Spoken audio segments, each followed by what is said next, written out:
ხელმოწერილ კანონებს მკაცრად აკრიტიკებს ახალგაზრდა იურისტთა ასოციაციის თავმჯდომარე ნონა ქურდოვანიძის განცხადებით მიხეილ ყაველაშვილმა რეპრესიულ დოკუმენტებს მოაწერა ხელი, რომელიც ქართულმა ოცნებამ დაჩქარებულად 9 დღეში მიიღო.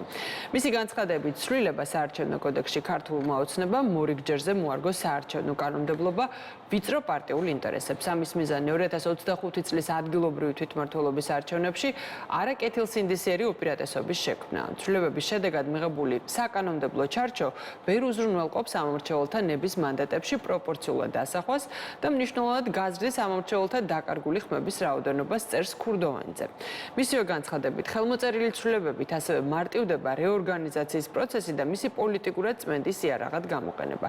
საჯარო მოხელის დაცვის გარანტიები, მათ შორის სასამართლოს მეშვეობით სუსტება. ქურდოვანიძის თქმით, აქციაზე პიროტექნიკით ყოფნა მიუხედავად იმისა, მოხდა თუ არა მისი გამოყენება, გამოიწვევს პირის დაჯერიმებას 5,000 ლარით. თუ ჩაითვლება, რომ ეს ორგანიზებული ფორმითაა გაკეთებული, მაშინ ორგანიზატორი 15,000 ლარით შეიძლება დაჯარიმდეს. ჯარიმის ნაცვლად შეიძლება ასევე გამოყენებული იყოს 15 დღემდე ადმინისტრაციული პატიმრობაც.